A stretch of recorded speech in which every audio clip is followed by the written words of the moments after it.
Bonjour, bienvenue à toutes et tous pour cette troisième conférence qui est organisée par Jura 24 dans le cadre des festivités du 50e anniversaire de son indépendance. Je ne vous apprends rien. Sauf erreur de ma part, il y a eu le passé à Porrentruy, il y a eu le présent à Delémont et aujourd'hui nous parlons du futur à Moutier.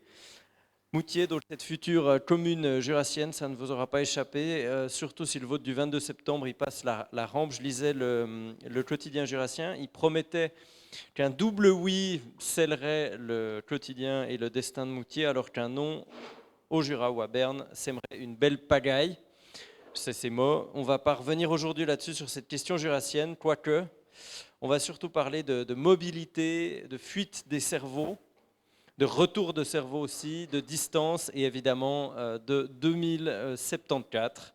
La tâche est ardue, bien qu'il n'y ait personne qui sera encore vivant en 2074 dans cette salle, j'ai l'impression, quoique, peut-être, on verra. Quoique, hein. Je m'appelle Valère Gonia, moi je suis journaliste pour le journal Le Temps. J'ai le plaisir d'animer cette séquence qui va répondre à cette question, la distance est-elle une chance ? On va diviser cet après-midi en trois parties. On va d'abord parler avec monsieur Roland Neutzel, qui se trouve là devant. Il est délégué à la domiciliation de notre voisin Neuchâtel. Ensuite, on aura une table ronde avec des invités de premier choix, Gladys Winkler-Daucourt, Claude-Henri Chalère, Mathieu Fleury. Et enfin, c'est Patrick Rera, universitaire, professeur de géographie des mobilités, qui viendra tirer les enseignements de ces discussions et nous dire surtout si quelque chose a changé depuis qu'il a publié un livre en 2013 sur le sujet. Monsieur Neutzel, vous avez la lourde tâche de commencer cet après-midi. Je l'ai dit, vous êtes délégué à la domiciliation du canton de Neuchâtel.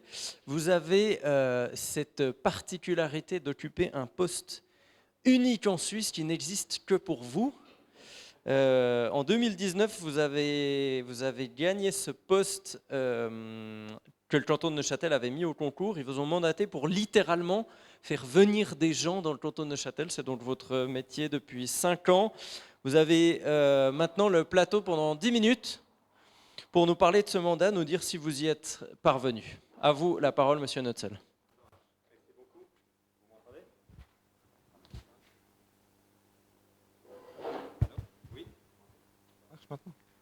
Oui, c'est bon, ok. Bonjour à toutes, bonjour à tous. C'est un plaisir d'être ici aujourd'hui. Merci pour l'invitation, merci à Jura 24 pour l'organisation aussi. Effectivement, c'est un privilège pour moi d'occuper ce poste parce qu'il est unique et il n'est pas seulement unique en termes de nombre, mais aussi par son contenu. Donc c'est un travail passionnant qui me passionne vraiment et qui touche à tellement de domaines que c'est difficile de s'ennuyer en faisant ça. Donc il y a beaucoup de choses à faire, effectivement.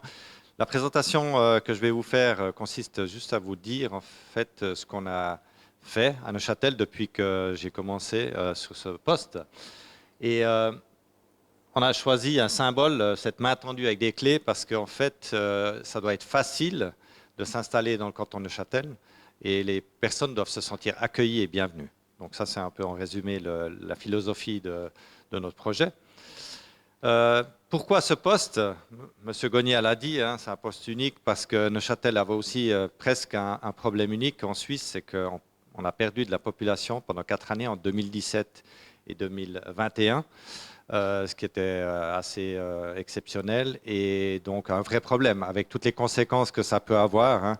Je vais pas pouvoir rentrer dans le détail de toute la liste des conséquences que ça a quand on perd de la population, mais vous pouvez vous imaginer déjà que rien que le fait qu'on perde des rentrées fiscales, qu'on perd en attractivité, qu'il y a plein de questions qui se posent par rapport aux raisons, etc.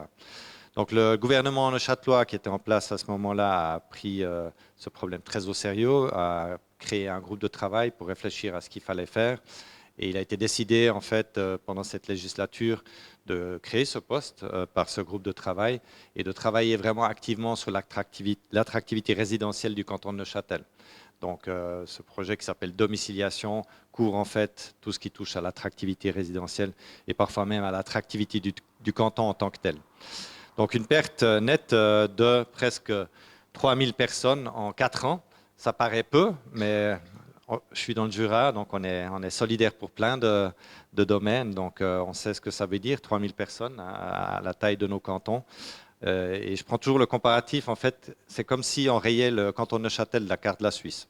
2% de la population neuchâteloise a été perdue en 4 ans. Et donc, 2%, c'est l'équivalent de la population neuchâteloise par rapport à la population suisse. Donc, c'est pas rien. Et puis, à la taille du Jura, ça serait même plus. Donc, un vrai problème. Le but de ce projet, c'est, je vais le lire, hein, c'est mobiliser toutes les forces qui contribuent à l'attractivité résidentielle du territoire dans une dynamique commune afin de mieux promouvoir les nombreux atouts du canton. Il y a beaucoup de choses dans cette phrase.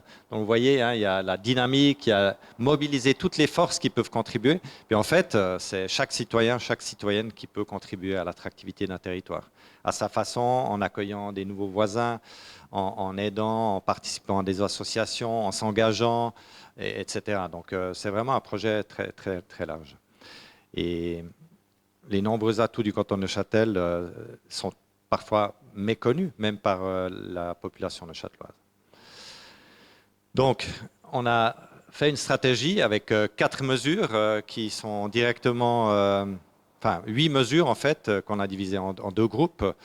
Le premier groupe, c'est de toucher à la communication par rapport à l'attractivité résidentielle, c'est de communiquer par rapport à cette attractivité, tant pour les résidents que pour les personnes qui pourraient s'intéresser au canton de Neuchâtel ou qui ne s'y intéressent pas encore, mais qu'on a envie d'attirer potentiellement. Il y a le partenariat avec les entreprises neuchâteloises, les employeurs neuchâtelois, parce que la première raison de domiciliation, c'est généralement l'emploi. Il y a aussi la façon d'accueillir les personnes, donc comment on les reçoit dans le canton de Neuchâtel. Et puis ce recrutons, c'est pas recruter des citoyens, c'est d'être présent dans certains circuits internationaux qui font que certaines régions sont plus ou moins sur le radar de ces personnes qui ont une influence sur où vont peut-être s'installer certaines personnes. Par exemple, lors du Brexit, il y a beaucoup de Britanniques qui ont bougé. D'être présent dans ces moments-là, et puis que, par exemple, le canton de Neuchâtel soit une destination qui entre en ligne de compte, c'est aussi important, alors que jusqu'ici, on n'était pas du tout présent sur les radars. Hein. Neuchâtel, vu de la Grande-Bretagne, ce n'est pas forcément quelque chose qui est très connu. Ensuite, il y a aussi être constamment dans le programme politique, donc s'assurer que lors des programmes de législation suivantes, l'attractivité du canton, l'attractivité résidentielle reste un sujet important, ce qui a été le cas. Donc c'est toujours un des sujets prioritaires dans le programme de législature du canton de Neuchâtel. L'exemplarité de l'État, donc il s'agit de faire en sorte que l'État soit exemplaire dans ce qu'il fait. L'ancrage. Donc, faire en sorte que les gens qui sont installés ou qui s'installent restent à long terme. Et aussi, en fait, l'accès à la propriété, parce qu'on sait que c'est un des moyens les plus efficaces pour ancrer une population. Donc, ça, c'est la stratégie. Maintenant, qu'est-ce qu'on a fait depuis fin 2019, effectivement en termes de communication, c'était important pour nous de créer une marque, en fait, pour parler de ce territoire, parce que quand on est une institution, c'est parfois un grand écart de parler de soi-même comme si on était un produit, en fait. Et c'était important pour nous d'ancrer ça dans la présence, enfin dans l'esprit des personnes, qu'on peut très bien parler d'un territoire comme d'une marque. Donc, comme toute bonne marque, il faut aussi créer un slogan, un logo, etc. Et puis la chance qu'on a eue peut-être avant ça, c'est que ce poste unique que M. Gonier a évoqué a suscité quand même l'intérêt des médias. Et c'était pour nous aussi l'occasion de mettre en avant ce qui se passe dans le canton de Neuchâtel, de parler de Neuchâtel de manière positive, alors que parfois on parlait de Neuchâtel pour d'autres raisons, parce que justement on perdait de la population, parce que comme le canton du Jura, on n'était pas Zug ni Schwyz en termes fiscaux, etc. Donc là, c'était l'occasion de parler de Neuchâtel de manière très positive et de mettre en avant ses atouts. Donc on a eu une couverture très large et je citerai qu'un média par hasard, c'est Le Temps par exemple, qui a aussi parlé de ça, mais aussi beaucoup d'autres médias. Donc cette marque qu'on a créée, c'est Neuchâtel, un canton à vivre. Donc ce slogan paraît assez approprié probablement, mais ce n'était pas si simple de trouver. Hein. Vous pouvez l'imaginer, il y a eu plein de propositions. C'est celui qui nous paraissait le plus approprié par rapport à notre projet, avec un logo et toute une démarche marketing pour mettre ça en avant. Ensuite, le partenariat avec les employeurs neuchâtelois, de quoi il s'agit, c'est que vu que c'est la principale raison de domiciliation, l'emploi, il faut aller à la source de là où arrivent les gens, ou potentiellement peuvent arriver les gens, pour qu'ils s'installent dans le canton de Neuchâtel. Et donc, on a démarré plein de projets pilotes avec des entreprises dès le départ du projet pour voir qu'est-ce qu'il faut faire en fait pour que les employés qu'on recrute s'installent aussi dans le canton de Neuchâtel et pas à la périphérie, pas en France voisine par exemple. Et donc, on a pu, grâce à ces projets pilotes, détecter en fait un certain nombre de mesures qui sont essentielles pour que ça se passe bien. Et puis, pendant ces projets pilotes, on a pu constater que quand on prenait les personnes par la main, qu'on les accompagnait, qu'on les rassurait, qu'on leur offrait des services nécessaires pour qu'on s'installe, ça marchait dans pratiquement 100% des cas et ils ne voyaient plus aucune raison de s'installer ailleurs. Donc, ça a vraiment permis de mettre en place aussi un réseau de partenaires au niveau du canton. Donc, ce partenariat a aussi fait que sur notre site internet qu'on a lancé, que je montrerai juste après, on a aussi des pages dédiées aux employeurs qui permettent maintenant de nous contacter et de demander quel type de services ont besoin les employés. Et ils peuvent cocher des cases et ça arrive directement chez moi et moi je les mets en relation ensuite avec ces partenaires pour qu'ils puissent faciliter leur arrivée. L'accueil. Monsieur le ministre Jonathan Caracas qui a contribué beaucoup à créer le poste et qui m'a engagé, m'a toujours dit il faut qu'on accueille les gens autrement qu'avec une facture au contrôle des habitants, avec une facture pour la taxe poubelle. Donc ça m'est resté dans la tête. Hein. Je me suis dit effectivement, c'est pas la meilleure façon de recevoir et donc on a mis en place différentes choses pour mieux accueillir. Et donc la première chose, c'est déjà de mieux informer. En amont, hein, quand des personnes s'intéressent au canton de Neuchâtel, il faut avoir quelque chose où ils peuvent trouver en un seul endroit toutes les informations nécessaires pour bien s'installer facilement et montrer aussi ce qui fait l'attrait du canton de Neuchâtel. Donc un site, portail, où on traite tous les sujets pratiquement qui peuvent être intéressants pour quelqu'un qui s'installe. Donc ça va vraiment de A à Z. Je vous invite à aller le voir, c'est Neuchâtel, un canton à vivre. Il y a vraiment plein de rubriques sur l'éducation, le travail, les enfants, les loisirs, enfin tout ce qui fait qu'on aime habiter dans une région. Et on trouve plein d'informations. Et la logique du site, juste sans entrer dans le détail, c'est que ça reste très global, ça doit faire envie. On donne quelques informations, mais ensuite, toutes les informations très professionnelles et détaillées sont relayées via des liens sur des sites spécialisés, qui peuvent être des partenaires externes, ça peut être le site de l'État de Neuchâtel, des sites privés, d'autres sites d'associations publiques ou autres. Ensuite, on a constaté lors d'une étude, mais on le sait, hein, le Jura le sait aussi, que la couverture médicale en Suisse devient un vrai souci. Hein. 50% des médecins ont plus de 50 ans, 25% ont plus de 60 ans. Des généralistes, mais aussi de tous les autres médecins. Et en particulier, les médecins généralistes jouent un rôle clé aussi en termes de coût de la santé. Donc d'en avoir, c'est important. Ça contribue plutôt à réduire les coûts de la santé pour éviter qu'on aille pour tout et rien aux urgences, avec une multiplication d'analyses qui coûte très cher. Donc dans une étude qu'on a fait avec l'Université de Neuchâtel, on a constaté que le problème principal pour les nouveaux arrivants, c'était de trouver un médecin généraliste ou pédiatre. Donc, c'était 40% des nouveaux arrivants qui citaient ça. Et on sait, hein, des études l'ont montré qu'il faut faire jusqu'à 30 appels pour trouver un généraliste. Donc, ce qu'on a fait, c'est qu'on a démarré avec le service de la santé publique un programme d'attraction de médecins avec toute une série justement d'aides pour l'installation, pour leur faciliter la vie, pour qu'ils puissent se concentrer sur leur projet médical. Et nous, en principe, on prend en charge tout le reste. Et ça marche bien, on a déjà installé une quinzaine de médecins en 1 année et demie depuis qu'on a démarré ce projet spécifique et on entend déjà dire que ça soulage déjà les listes d'attente. L'accueil, qu'est-ce qu'on a fait tout simplement? Maintenant, quand on arrive dans le canton de Neuchâtel, au contrôle des habitants, on reçoit toute une série d'avantages, des cadeaux pour aller voir des clubs, des matchs gratuits de nos clubs de sport phares qui jouent dans l'élite. Des cadeaux pour faciliter l'installation d'Internet, des bons pour le commerce indépendant de détail, etc. Un abonnement gratuit à Arc Info pour que les gens s'intéressent tout de suite à ce qui se passe dans le canton. S'ils ne sont pas francophones, qui s'intéressent aussi à apprendre plus vite la langue. Tout ça toujours dans l'esprit pour qu'ils soient plus vite en contact avec la population locale, plus vite en contact avec tout ce qui peut se passer dans le canton et s'intéresse tout de suite à ce qui se passe et s'intègre d'autant plus rapidement. Donc ça, c'est vraiment la philosophie, en privilégiant aussi les circuits courts, les produits locaux, etc. Donc avec une approche vraiment holistique sur tout ce qui fait, tout ce qui peut contribuer à l'attractivité du canton et aussi à sa prospérité. L'exemplarité de l'État, donc j'aime bien cette citation, hein, donner l'exemple n'est pas le principal moyen d'influencer les autres, c'est le seul moyen.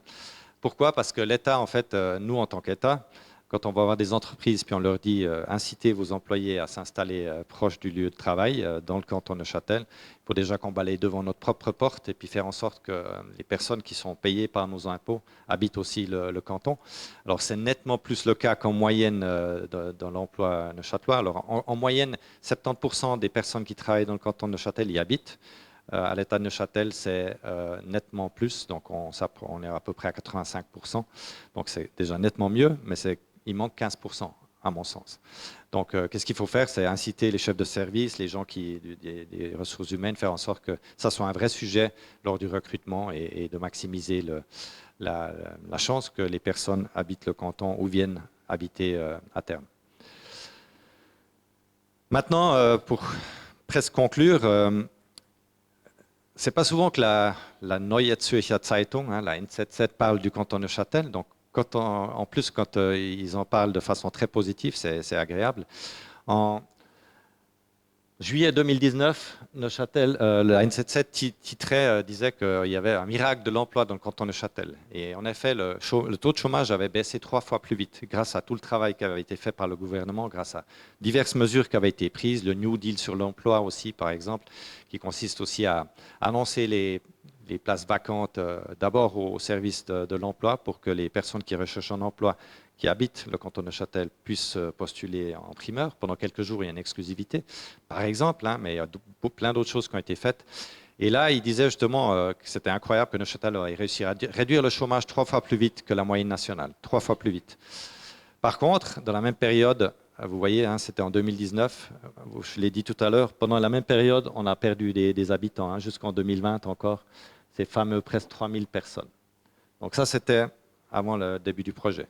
Maintenant, on a eu un deuxième miracle de l'emploi dans le canton de Neuchâtel, c'est la phase post-Covid, là que je citerai des médias locaux, Arc Info, qui disait Neuchâtel est le champion de la reprise post-Covid, parce qu'on a eu une croissance du PIB après la phase Covid 3 fois plus importante, donc une croissance du PIB post-Covid 3 fois plus importante que la moyenne suisse. De nouveau 3 fois, donc c'est quand même des chiffres impressionnants.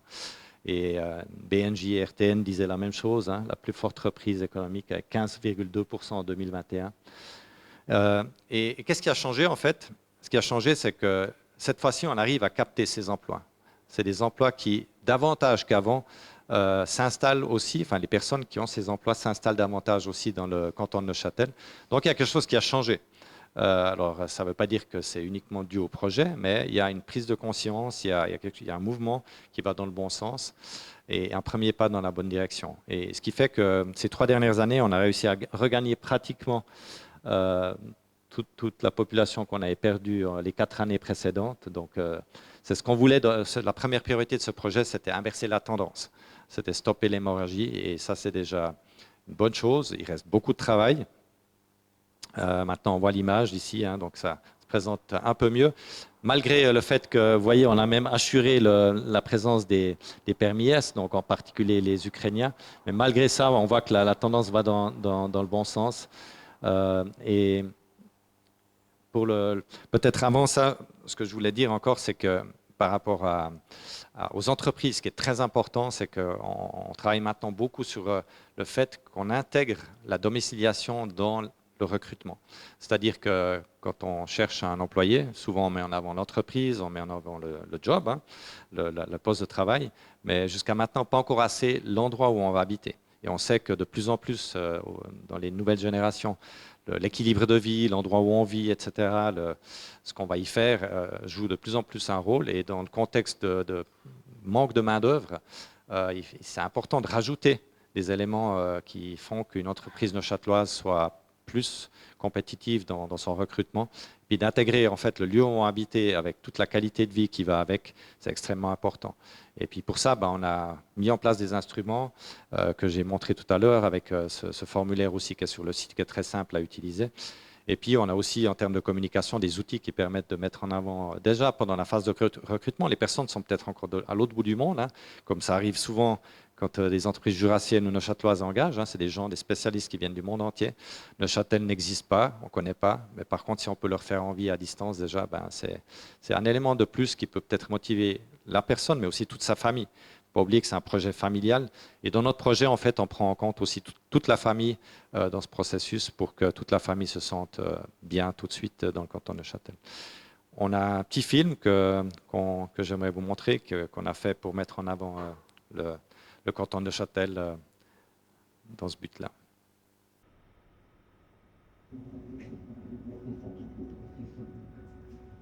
Vous arrive-t-il de rêver? De rêver à un endroit idéal, à une terre de contraste, où la nature a su être préservée. Vous arrive-t-il de rêver? De rêver à un lieu avec une économie créative, où les possibilités de loisirs sont quasi infinies. Vous arrive-t-il de rêver? De rêver à une région au cadre de vie unique, où tout est facilement accessible. Vous rêvez d'un tel endroit? Pourtant, vous y habitez déjà.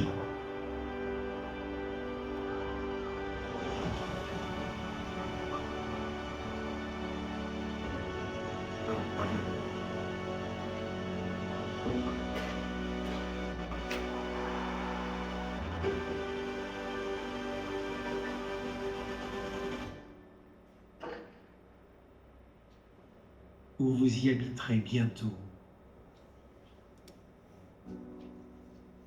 Neuchâtel.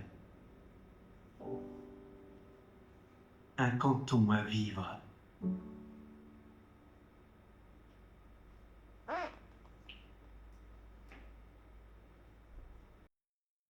Voilà. Merci beaucoup, Monsieur Merci Nuttall. beaucoup.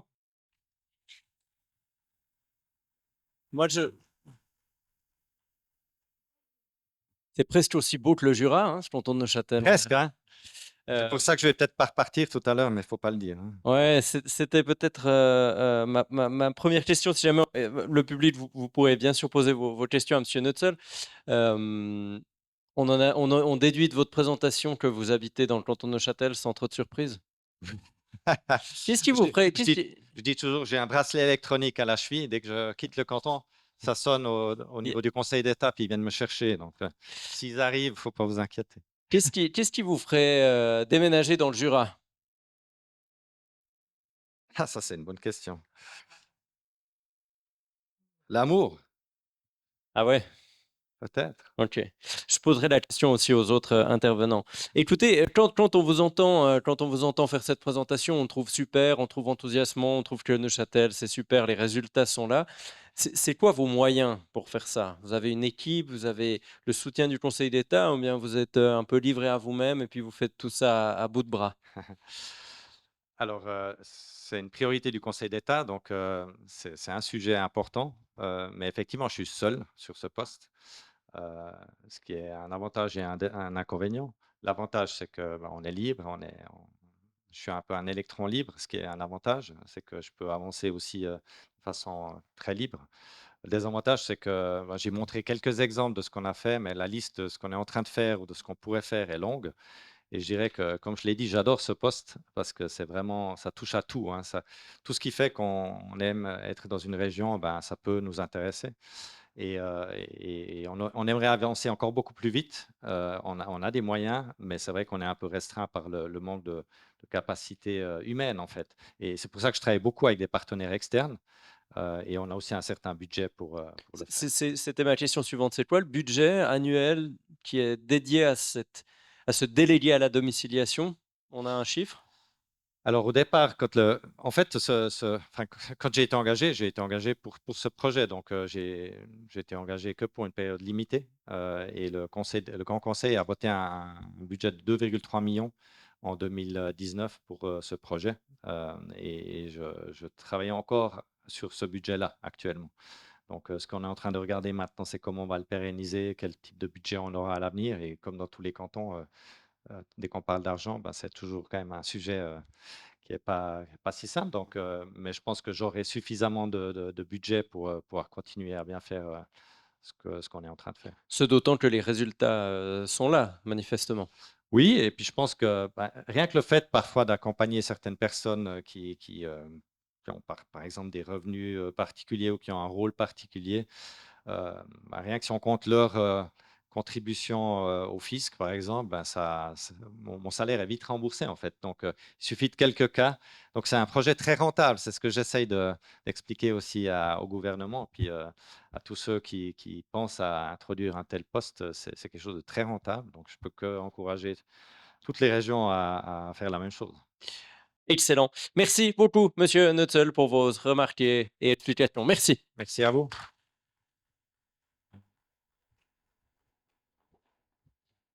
On va voir des gens marcher sur les pieds et pas sur la tête. C'est mon confrère de la RTS Duja qui a fait un micro-trottoir avec quelques blagues qu'on va voir maintenant.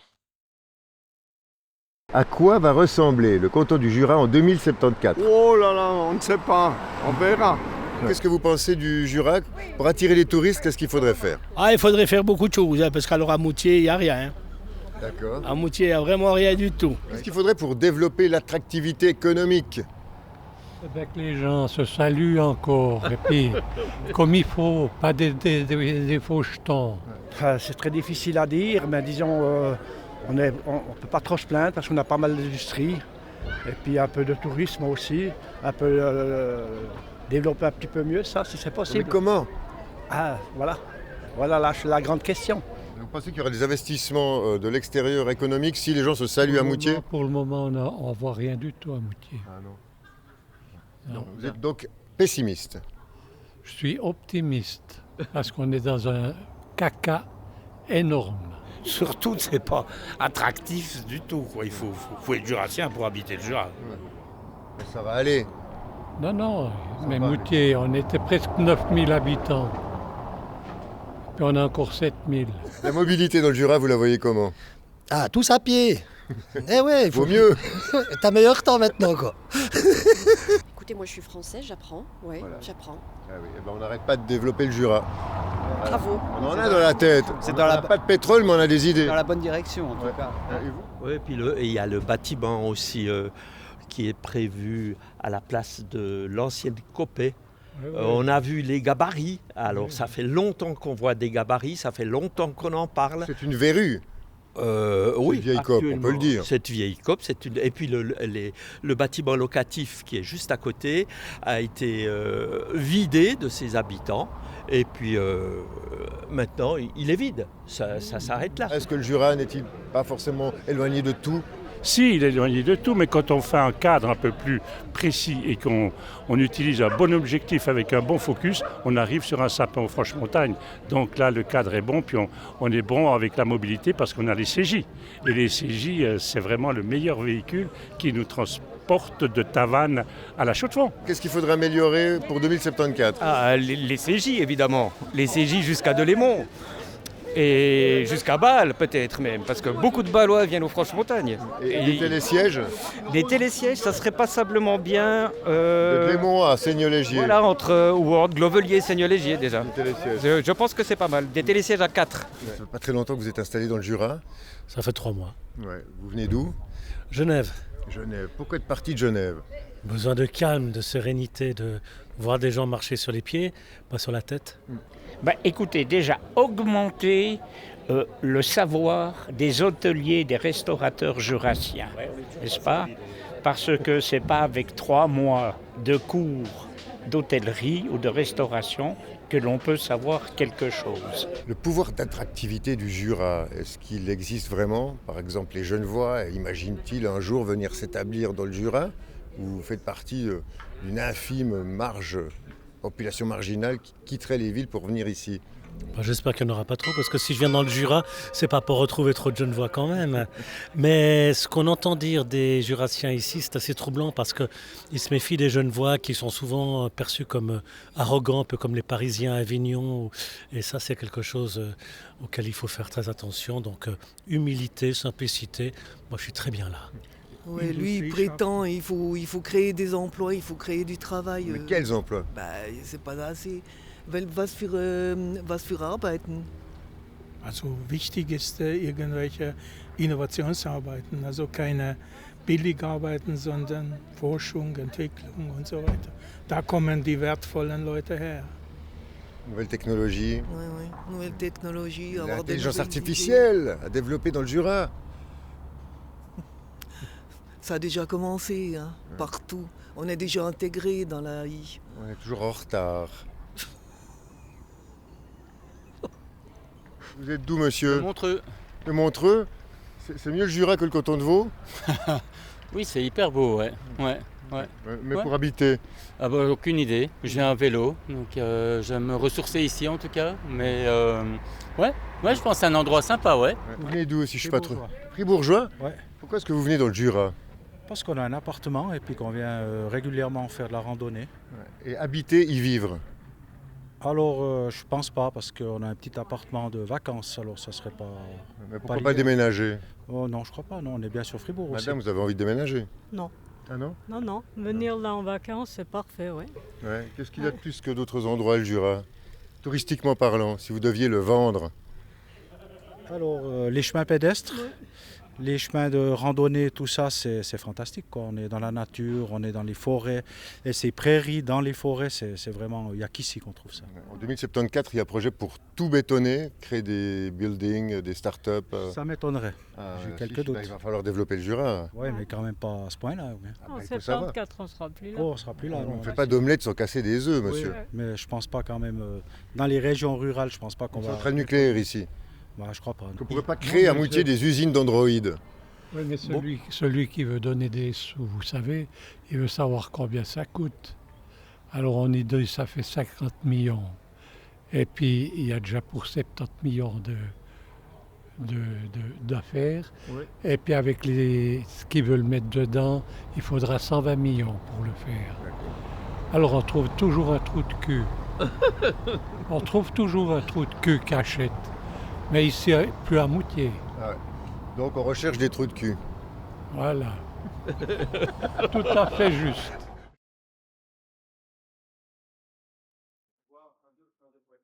Mon micro est reparti. Voir des gens marcher sur les pieds, pas sur la tête, c'est avec ça qu'on va lancer la table ronde suivante. J'aimais bien cette phrase. Gladys Winkler-Daucourt, Claude-Henri Chalère, Mathieu Fleury, est-ce que vous seriez d'accord de me rejoindre? Merci, on peut les applaudir.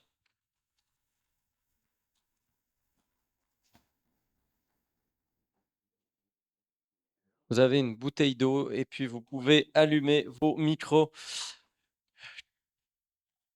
quand vous aurez envie de parler ou même déjà maintenant. Gladys Winkler-Daucourt, je commence avec vous. Vous êtes la directrice de Créapôle depuis le début de cette année. Avant cela, vous avez été notamment au canton, chancelière du canton, si je ne dis pas de bêtises. Vous êtes née dans le Jura, vous habitez aujourd'hui dans le Jura. Alors, ma première question, c'est qu'est-ce qui vous ferait quitter le Jura, vous? Un projet familial hors du canton du Jura, voire hors de la Suisse, en fait. C'est la seule chose qui vous ferait quitter le Jura. C'est quoi la mission de Créapôle en quelques mots? C'est du soutien à l'innovation, à la diversification économique. Est-ce que c'est ça ou est-ce qu'on peut rajouter quelque chose? C'est le soutien à la création d'entreprises. Il y a toute une série de projets entrepreneuriaux qui ne sont pas forcément innovants, mais qui sont indispensables au territoire. Et on a aussi un axe autour des petites et moyennes entreprises pour les accompagner dans l'innovation. Et on a d'autres focus. Mais en résumé, vous avez tout à fait raison. Excellent, c'est une structure qui est donc financée par le canton. Claude-Henri Chalère, vous êtes le chef du service cantonal de l'économie et de l'emploi. Vous êtes né dans le Jura. mais vous avez ensuite étudié à Neuchâtel et Genève, puis vous êtes revenu dans le canton du Jura. Alors vous, qu'est-ce qui vous a décidé à revenir dans le canton? Oh, il y a une chose importante, d'abord une opportunité professionnelle. Et puis, comme j'étais dans une phase où je réfléchissais, cette opportunité s'est présentée. Et puis, ça a été pour moi le moteur. Mais c'est vrai que c'était une ambition que j'avais depuis la fin de mes études et qui n'a pu que se concrétiser presque à la fin de ma carrière professionnelle. Vous m'avez dit au téléphone, quand on a préparé cette discussion, une phrase que j'ai bien aimée, sur laquelle je voulais vous faire réagir en introduction. Vous m'avez dit: un Jurassien est plus près de Genève qu'un Genevois est proche du Jura. Est-ce que vous pouvez un peu aller un cran plus loin de cette réflexion? Oh, écoutez, c'est pas qu'une réflexion, c'est du vécu.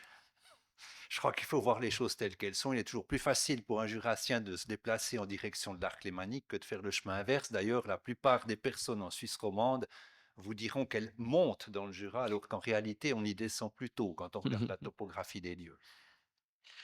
Excellent. Bah, justement, on en a un troisième exemple, Monsieur Mathieu Fleury. Depuis juin 2021, vous êtes le directeur de Lemanis. C'est une entité qui gère le Léman Express, une structure qui est détenue à moitié par les CFF, enfin 60% par les CFF, 40% par la SNCF. Vous êtes un bureau de liaison entre la Suisse et la France. Vous êtes un Jurassien qui avait émigré ailleurs et vous n'y êtes pas revenu. Alors, voilà, même question, vous avez compris le principe. Qu'est-ce que vous ferez revenir dans le canton du Jura? Alors, je parlais de cette question avec mon épouse, et puis elle a eu une réponse magnifique. Elle a dit l'âme. Et c'est vrai, c'est ce qui me ferait retourner dans le Jura, c'est l'âme. Mais en fait, pourquoi je n'y suis pas rentré? Fondamentalement, c'est l'absence d'opportunités professionnelles, à la vérité. Et puis, je pense qu'il me ferait rentrer, c'est la négation de la distance par les nouvelles méthodes de travail, en fait. Si j'ai un travail qui m'intéresse et qui peut être exercé à distance, pourquoi pas le Jura? Néanmoins, j'habite à Fribourg et non pas à Genève par rapport au dernier témoignage. Et Fribourg présente une bonne partie des qualités jurassiennes, comme Neuchâtel et autres. On a un canton rural où la nature est très présente. Donc, l'attrait de cet aspect-là est peut-être moins fort pour moi. Mais voilà ce qui me ferait rentrer. Justement, dans la vidéo, on entendait quelqu'un qui disait qu'à Genève, les gens, ils marchaient sur la tête et pas sur les pieds. Donc vous travaillez à Genève, est-ce que vous confirmez? Alors, ils circulent en train avec les miens. Non, effectivement, Genève est sous une pression intense, inverse que le canton de Neuchâtel finalement. Une démographie débordante et qui justement déborde au-delà des frontières, hein. Donc Genève a un problème de population extrêmement forte avec une mobilité extrêmement contrainte.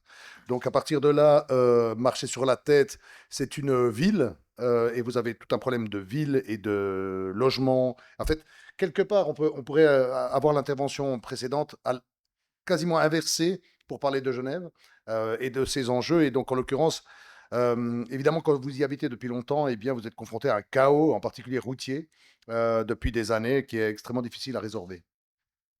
Merci pour cette bonne réponse. Claude-Henri Chalère, au téléphone, vous me disiez, je vous parlais du programme de la journée, puis vous me disiez, oui, c'est l'exemple du canton de Neuchâtel, ça sera très bien, mais le canton du Jura, ce n'est pas Neuchâtel.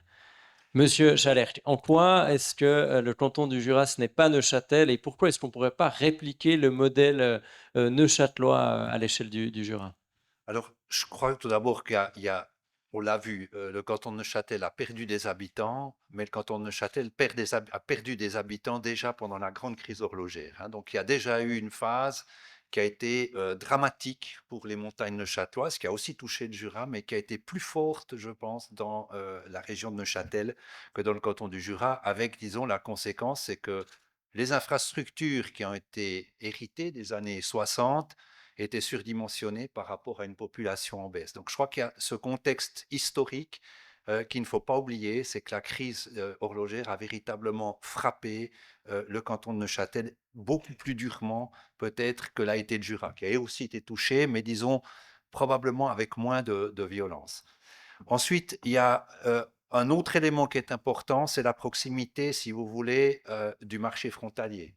Le marché frontalier que nous avons au niveau de l'emploi avec les grandes zones industrielles de Belfort-Montbéliard n'est pas celui que l'on trouve à proximité des montagnes neuchâteloises. Et ça change passablement la structure du marché de l'emploi, puisque une entreprise de sous-traitance qui fonctionne avec des rythmes de fortes commandes, puis ensuite parfois de baisse tout aussi fortes, utilise beaucoup le marché frontalier comme un tampon. D'ailleurs, on le voit actuellement, on voit que la population, enfin la main-d'œuvre frontalière a atteint des sommets dans les années qui ont suivi le Covid. On a eu plus 3000 frontaliers sur 3 ans quasiment, et maintenant on atteint un plafond avec parfois même une légère baisse. Donc on voit que la main-d'œuvre frontalière joue ce rôle de tampon. Et puis il y a un autre facteur qu'il ne faut pas non plus négliger. Le canton, à l'inverse du canton, le canton du Jura, à l'inverse de Neuchâtel, n'a pas d'université, n'a qu'une petite haute école, hein, encore un embryon avec la haute école Arc, n'a pas de centre de recherche. Et les Jurassiens qui veulent faire des formations de niveau supérieur, HES, université, EPF, sont obligés de s'expatrier. Et ce que l'on constate, c'est que le Jura forme beaucoup et très bien, même plus largement que la moyenne suisse.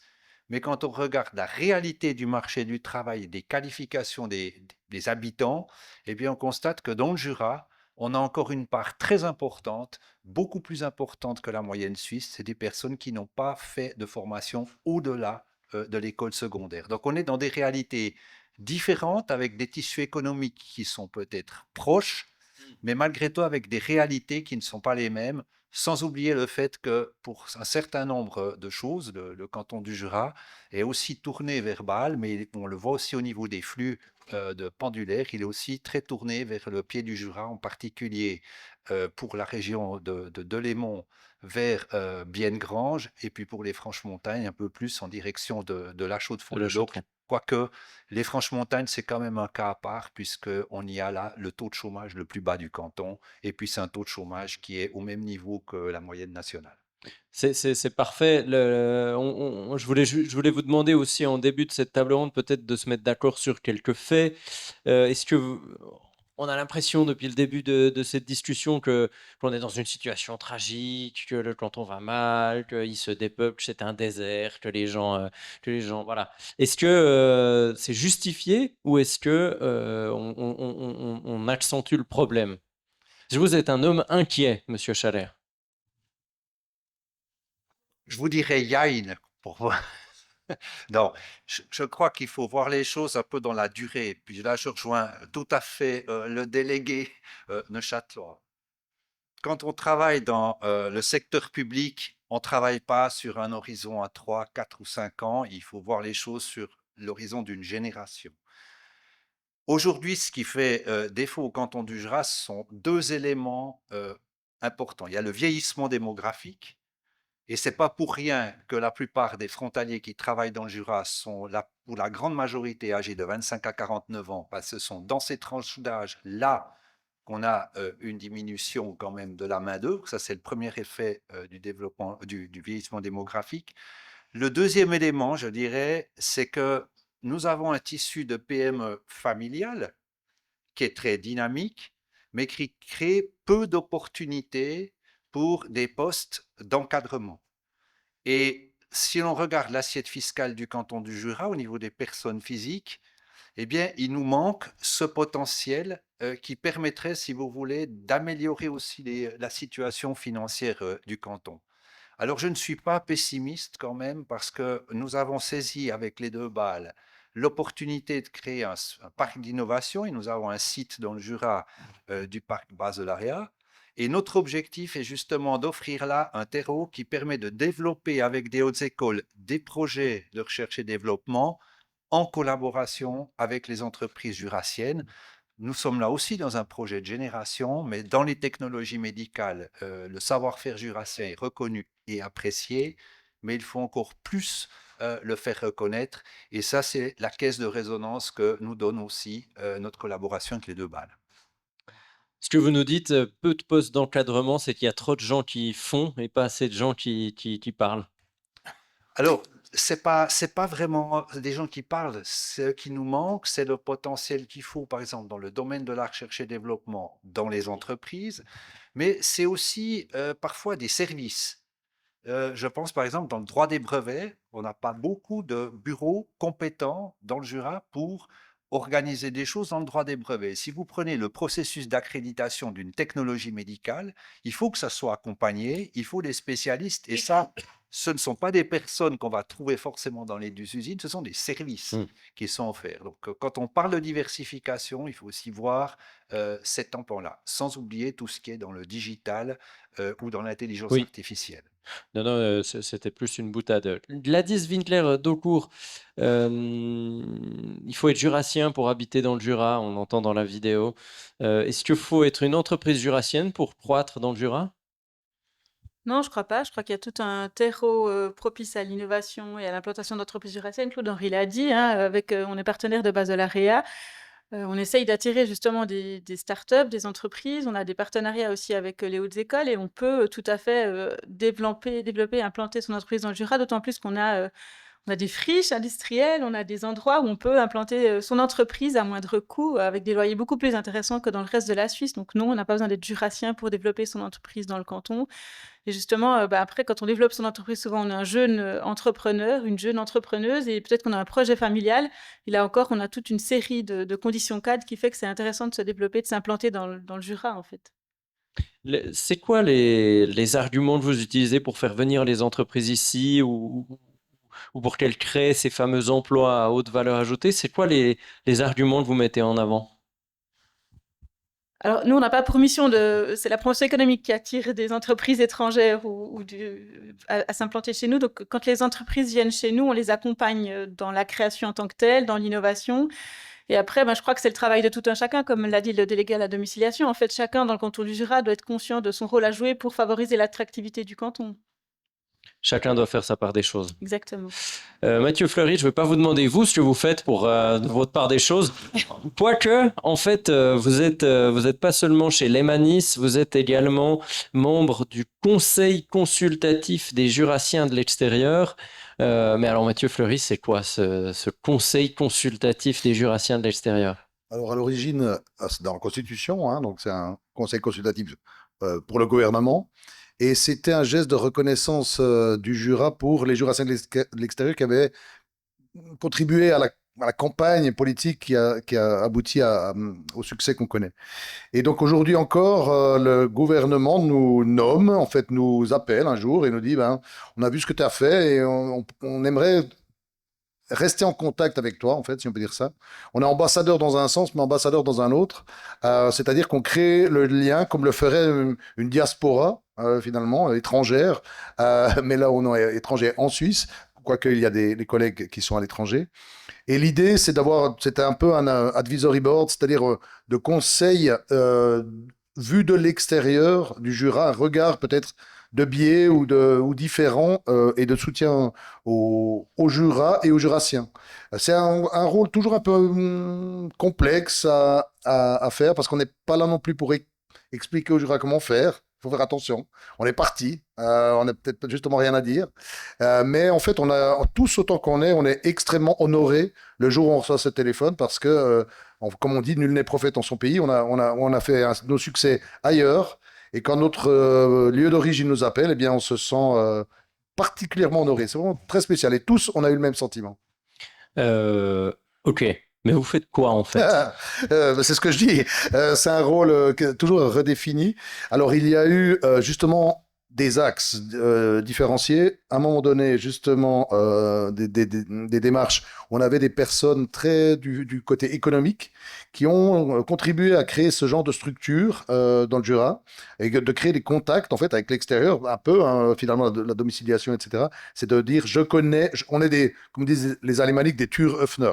Je connais quelqu'un et on peut être des accélérateurs finalement. En mettant en contact quelqu'un qui l'a déjà fait ou qui a une expertise ou une ressource, eh bien, on aide le Jura de ce côté-là. Après, on a eu une grande période culturelle. On a créé le prix du CCJE puisque je trouve un des moyens d'attirer des gens dans le Jura, c'est le côté inspirant de ce canton. Donc là, il y a eu toute une phase culturelle.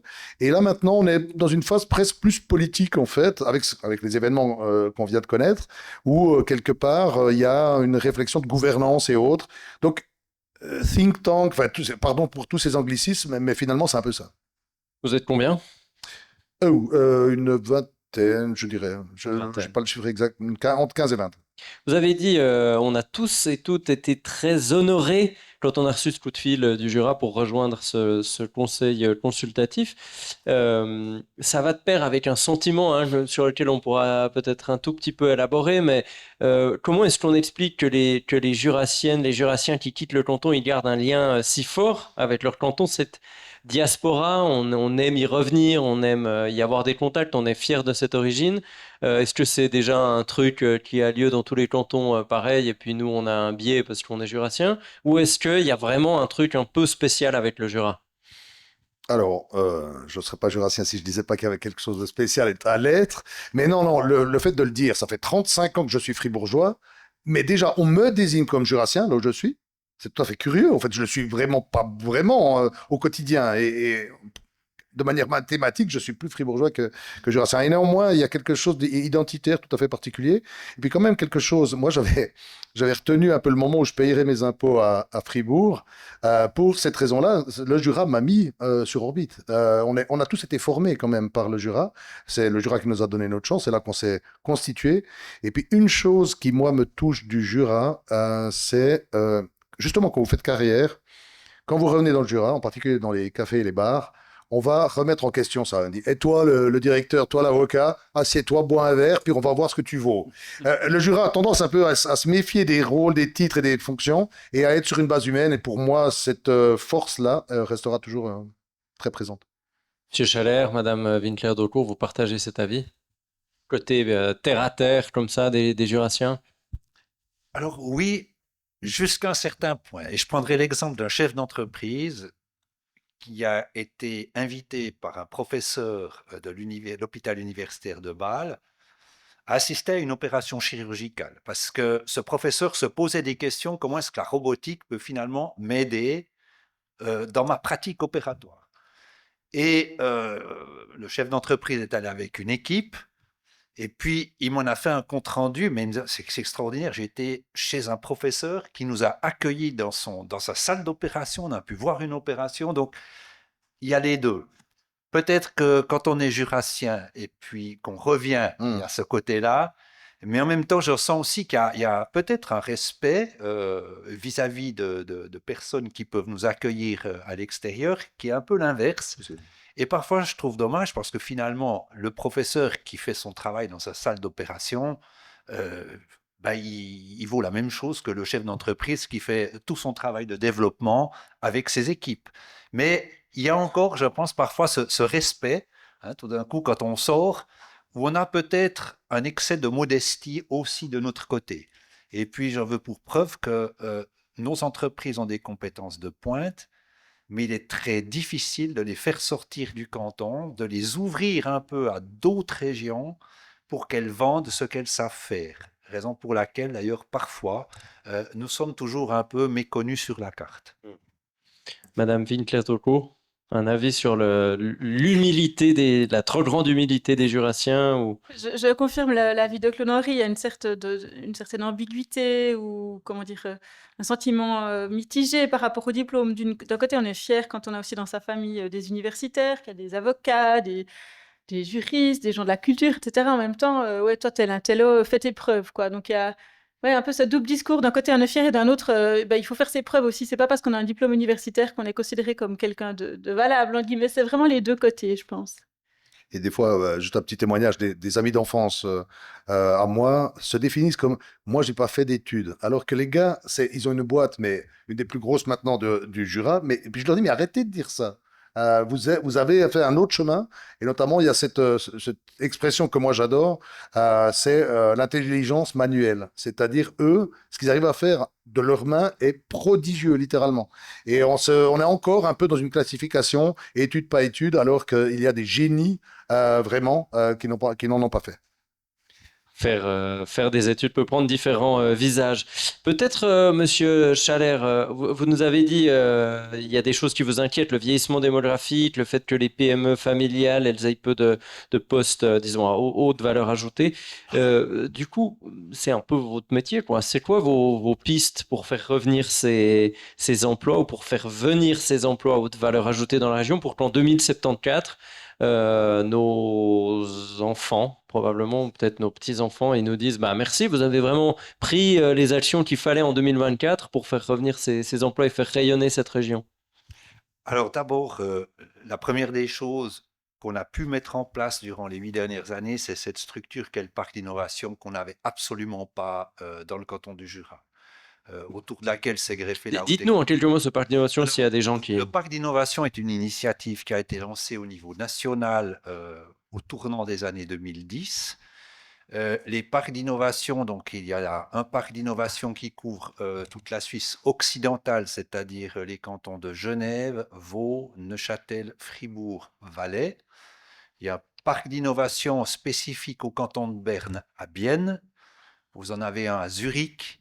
Et il y a le parc Baselarea qui regroupe les deux Bâles et le Jura. À l'époque, les deux Bâles ont proposé au canton du Jura de se joindre à eux.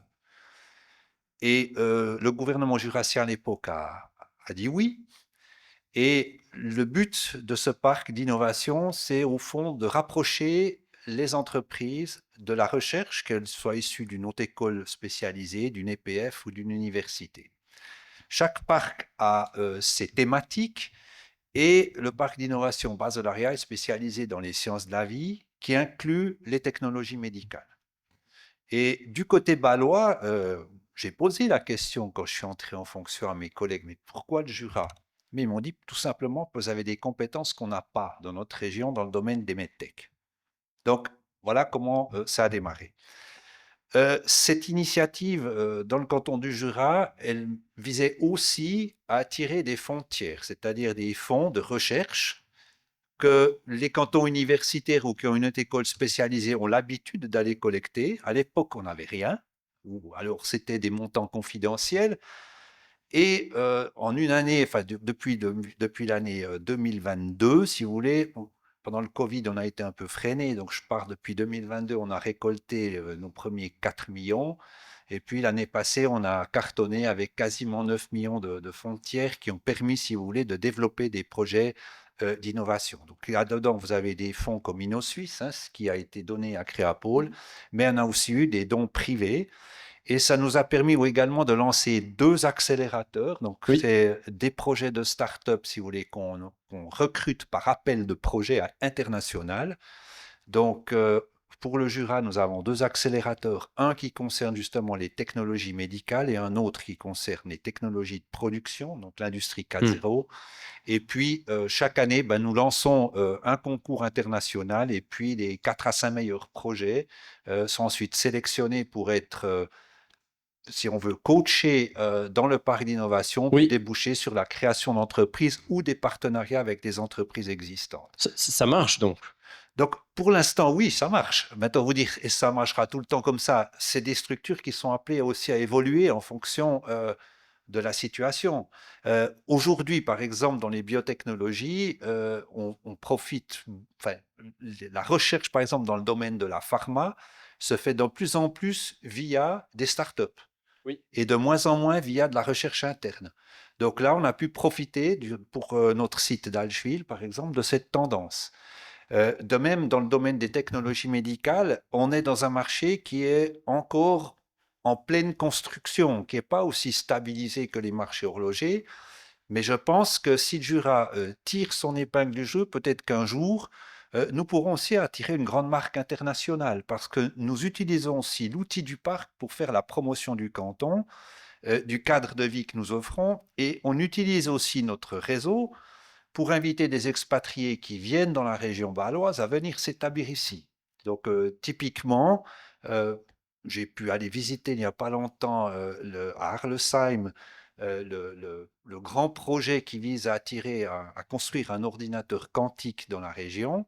Il y a des expatriés qui viendront des pays du monde entier et puis avec la directrice, on a laissé un certain nombre de documents pour faire venir des porteurs de projets, des chercheurs, dans la région de Lémont, puisqu'on est à Arlesheim, exactement à mi-chemin entre Bâle et de Lémont, par exemple. Deux questions. On va parler du statut fiscal de nouvelle entreprise innovante qui a été lancé en 2019, qui m'intéresse, mais on parle en fait plus de Bâle que de Neuchâtel, par exemple, ou que de Berne.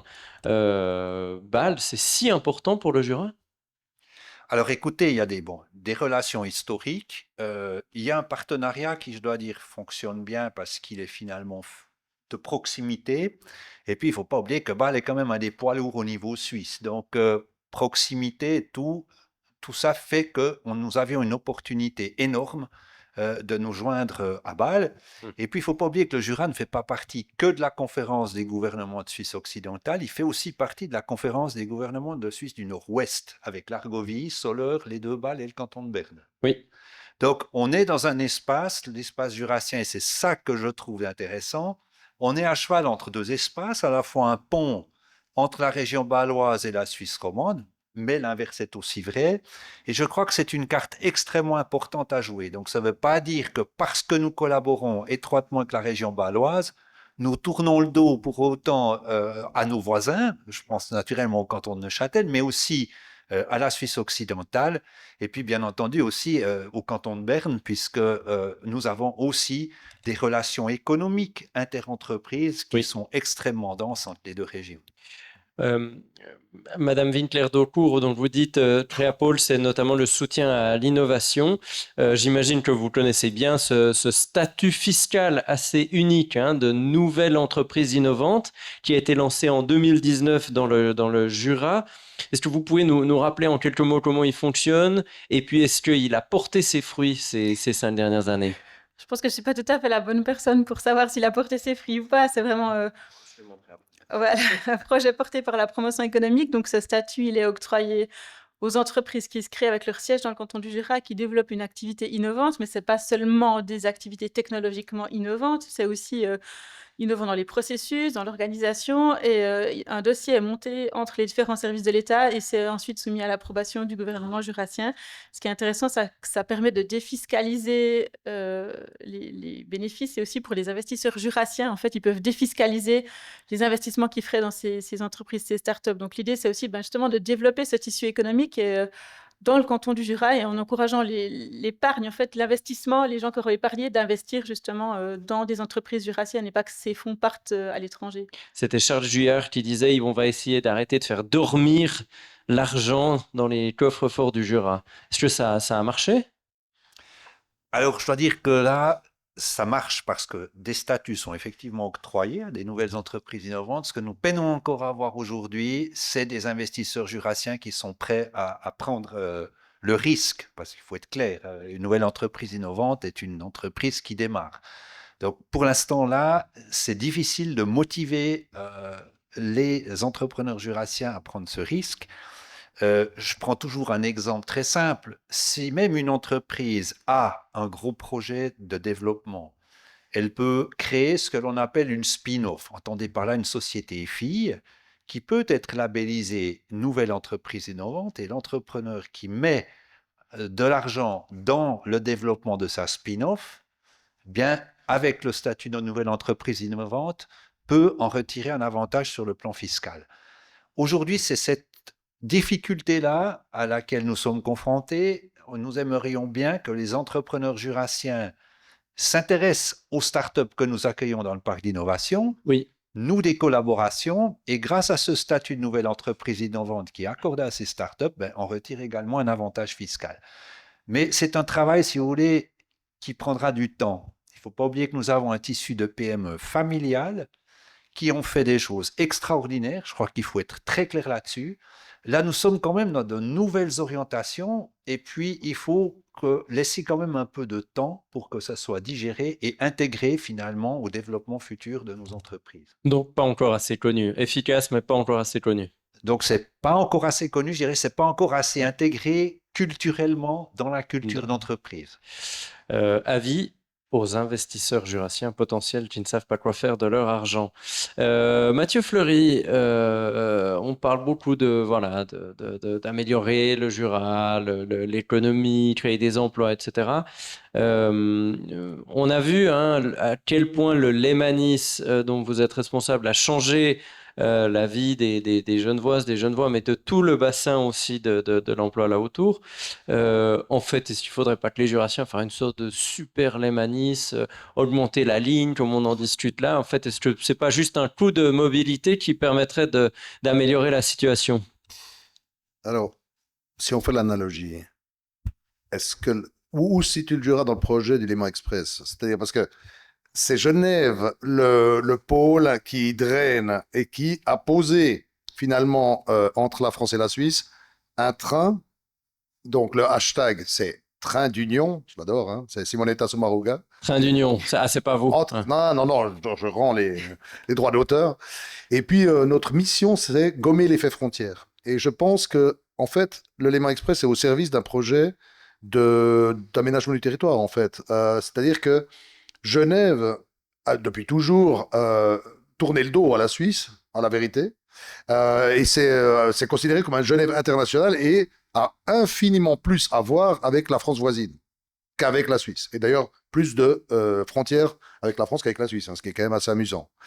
Après, et je pense que le gommer l'effet frontière, c'est dans les têtes, en fait. La mobilité est au service de ça, c'est-à-dire que nous amenons des personnes dans le Grand Genève, qui constitue vraiment un destin commun et une communauté d'intérêts, avec, et ça a été dit, des complémentarités très très fortes. Alors, la plus simple, c'est évidemment les travailleurs d'un côté, les emplois de l'autre. Bon, simple. Mais il y a bien d'autres choses. Et aujourd'hui, autour du Léman Express, en fait, on a un boom immobilier extrêmement puissant tout le long de nos lignes, parce que les gens décident d'habiter sur nos lignes et les entreprises décident de s'y installer. Pourquoi? C'est qu'on offre déjà un gage de durabilité immédiat par le fait de la proximité avec une gare. Et vous voyez qu'en fait, on génère une mobilité saine et durable par le fait qu'on existe. Et en fait, par ce biais-là, vous reliez des bassins d'existence avec des bassins d'emploi. Mais pour ça, il faut vraiment une volonté politique extrêmement ferme. Et il n'y a pas dans le Jura, parce que bon, vous dites, on a fait cette super ligne, plus d'immobilier, plus d'entreprises. Ça paraît facile. Et pourquoi est-ce que le Jura ne pourrait pas répliquer ce modèle? Je ne pense pas que c'est au Jura d'avoir le leadership là-dedans, parce que ça a été dit, c'est peut-être à Bâle, de considérer que le Bâle, mais d'ailleurs le projet est là, hein, ils sont déjà en train de construire avec la France. Bâle copie le Léman Express, j'ai donné mes statuts, j'ai tout donné à mon collègue bâlois, donc c'est en chemin. Mais je ne pense pas que le Jura puisse espérer ce qui est pas loin d'un métro sur son territoire, parce que poser un train qui, comme le mien, roule au quart d'heure, on va descendre à 10 et on va descendre à 7 minutes et demie, ça n'a aucun sens dans le Jura, il faut être clair. Et c'est pour ça que je pense qu'il faut chercher sans tabou avec quelle région on a un destin commun. Et avec chacun ses capacités. Donc non, pas de Léman Express, pas de Jura Express dans le Jura, mais par contre participer à un projet plus vaste, sans aucun doute. Vous me disiez, le Jura, c'est un pays de bagnole, de toute façon. Oui, mais alors le Léman Express est sur une des zones de bagnole aussi, notamment tout le côté français. Donc nous, on va jusqu'à Évian, Saint-Gervais, etc. Vous savez, la bagnole, on ne va pas la rayer de la carte avant longtemps. Et je pense qu'aujourd'hui, la paix des transports, quelque part, doit être signée parce qu'il y a une complémentarité extrêmement forte. Le train est excellent dans certaines choses, complété par le tram et le bus dans d'autres, complété par la mobilité douce dans d'autres. Mais en fait, à la vérité, dans la région dont je parle, le problème, c'est celui d'aménagement du territoire. C'est mité à mort, et donc vous ne pourrez jamais faire du transport public véritablement efficace et de masse. Le train, c'est du mass transit. On doit être beaucoup pour que ça marche. Et donc, quelque part, avec la France et les park and ride, ce genre de choses, une complémentarité qu'on recherche. Peut-être une question pour vous trois. Hein. On parle de mobilité, la Transjurane. Elle n'a pas réussi à désenclaver le Jura, finalement. S'il faudrait quand même une ligne, davantage d'infrastructures de mobilité. Enfin, je ne sais pas pourquoi cette Transjurane, elle n'a pas fait le taf, elle n'a pas fait le travail. Mais elle l'a fait, déjà en partie. Je vous invite à comparer les cartes de la région de Lémont, par exemple. Vous regardez les cartes de Porrentruy sur les 30 dernières années, vous verrez qu'il y a eu un boom industriel quand même très important près des échangeurs de la Transjurane. D'ailleurs, dans la planification directrice cantonale au niveau de l'aménagement du territoire, le canton a préparé vraiment des zones industrielles à proximité des échangeurs ou des gares. Les Franches-Montagnes, c'est un peu différent. On est dans une zone d'habitat dispersée. Et là, je rejoins tout à fait ce que vous avez dit. On ne pourra jamais se passer des transports routiers, voitures et autres dans une région comme les Franches-Montagnes. Et puis, j'imagine pas les montagnards tous habiter Seine-Légier pour pouvoir avoir une meilleure desserte. Et puis, disons, ce qu'on a aussi eu comme gros investissement, c'est quand même la réhabilitation de la ligne d'El-Belfort. Et là, alors, on peut vraiment regretter la décision des autorités françaises compétentes, puisque il y aura de nouveau un changement de train entre Del et Belfort. C'est regrettable parce que du côté des autorités belfortaines, il y a vraiment la volonté d'avoir une ligne, un trajet continu, au moins entre Delémont et Belfort. Et ça, ce serait pour nous aussi un moyen de désengorger la Transjurane pour, en tout cas, tous les flux frontaliers qui traversent les tunnels pour se rendre ici à Delémont. Mais en France, là, on est tributaire, si vous voulez, de décisions qui n'appartiennent même pas forcément aux collectivités locales, mais plutôt au niveau régional. Puis avec le déplacement sur Dijon, ça n'a pas non plus beaucoup aidé au niveau des processus décisionnels. Puis je tiens aussi à dire encore une dernière chose, c'est que la plateforme douanière de Boncourt a fait l'objet d'une grosse réorganisation dans le cadre de la réforme des douanes. Donc, vous avez maintenant des possibilités de dédouanement très rapides qui ont même été testées à Boncourt. Et le but, c'est de pouvoir délester l'entrée en Suisse par la région bâloise. Et aujourd'hui, vous savez que les transporteurs routiers facturent de plus en plus le temps d'attente à leurs clients. Donc, Boncourt est une voie de délestage extrêmement intéressante.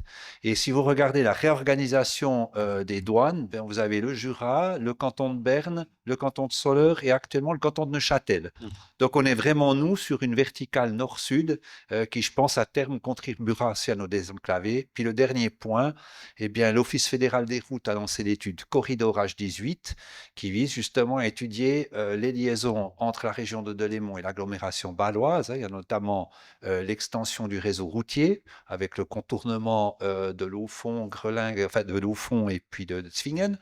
Et dans le cadre de cette étude, eh bien, il y a également tout l'aspect ferroviaire et des autres types de mobilité qui est étudié. Donc le Jura, je dirais, est en bonne voie de désenclavement. En bonne voie de désenclavement. Je vous reviens quand même sur le point où vous aviez dit que c'était votre avant-dernier point, mais il y a un moment. On avait l'impression que vous le disiez avec énormément de diplomatie, mais que vous le disiez quand même. Les Français, vous n'êtes pas beaucoup. Alors voilà, c'est les aléas d'un pays qui fonctionne autrement. Peut-être que l'avantage du côté de Genève, c'est que c'est Genève qui tire finalement l'agglomération genevoise. Mais il a fallu combien d'années pour en arriver à réaliser ce projet? 100 ans. Voilà, donc voilà, vous avez un ordre de grandeur, disons des processus de décision. Et comme il n'y a pas de fédéralisme en France, bien les collectivités territoriales, on a dit on va simplifier le millefeuille en diminuant le nombre de régions, eh bien on a recréé des structures entre les régions et les collectivités territoriales et il est très difficile de savoir qui finalement décide de quoi et qui préavise quoi. Et ceci, c'est compliqué. Les espoirs des autorités locales elles-mêmes en France, qui sont exactement sur la même longueur d'onde. Qui aimeraient travailler davantage avec vous. Avant de vous laisser la possibilité de poser vous aussi vos questions, peut-être Madame Winkler-Daucourt, vous me disiez quand on parlait de cette discussion, le Jura en 2074, le Jura peut déjà incarner aujourd'hui ce fameux monde d'après dont on parle tellement. Est-ce que vous pourriez nous dire pourquoi? Est-ce que vous avez l'impression que le Jura pourrait être ce fameux monde d'après? C'est quoi ce monde d'après? J'ai pas non plus de boule de cristal, mais je pense que le monde d'après, il fera face à la finitude des ressources. Et il y a un super projet qui a été lancé en fait en collaboration avec nos voisins français, qui est soutenu au niveau international, le projet Interreg. Ce projet il s'appelle Interlab, justement, il vise à mettre sur pied une plateforme à la fois virtuelle et physique autour des métiers et des entreprises de la transition. C'est un super projet en collaboration aussi de nouveau avec le Parc suisse de l'innovation, avec la HE Arc, avec l'UTBM à Belfort. Et l'idée, c'est vraiment de réfléchir ensemble à comment on pourrait développer d'autres entreprises, comment on pourrait s'ancrer davantage dans le territoire en tenant compte de cette finitude des ressources. Et pourquoi est-ce que le Jura pourrait faire figure de modèle dans cette réflexion-là? Mais pourquoi pas, justement, parce qu'on a toutes les ressources intellectuelles, physiques, matérielles pour réfléchir. On n'a pas de ressources matérielles en Suisse, de ressources naturelles. Et l'idée, c'est vraiment de capitaliser autour de nos idées et de voir comment on peut tous ensemble se fédérer pour incarner ce monde d'après. La difficulté, c'est aussi de le faire savoir, de le faire connaître. On a vu tous les efforts qui sont déployés dans le canton de Neuchâtel pour cela. Comment est-ce qu'on pourrait mieux vendre le Jura à l'étranger? Disons à l'étranger, en dehors de ses frontières en tout cas. Je pense qu'on doit toutes et tous communiquer. Il y a des projets de marketing territorial de la part de l'État jurassien, mais il y a aussi tous les acteurs, Crapol aussi. On a redynamisé notre communication. Et l'ensemble des acteurs aussi, avec les réseaux sociaux, en fait, on peut assez facilement communiquer là autour. C'est beaucoup plus rapide aussi que ce que c'était par le passé. Je pense que tous les acteurs du canton du Jura, mais aussi peut-être le CCJA, on a tous un rôle à jouer pour diffuser via les réseaux sociaux, via différentes plateformes, en fait, ce qui se passe autour du Jura et de nos projets, de la qualité de vie, des emplois qu'on peut y trouver, du statut de nouvelle entreprise innovante. Est-ce qu'il y a une question dans le public, peut-être une question sur la mobilité ou autre à destination de nos invités? Est-ce que vous me permettez juste aussi d'ajouter un complément à ce que... Mais ajoutez seulement un complément pendant que vous réfléchissez à vos éventuelles questions. Le Jura a un avantage, c'est sa petite taille et c'est sa proximité. Il est très facile d'avoir accès à nos services, il est très facile d'avoir accès à un ministre et je prends un exemple.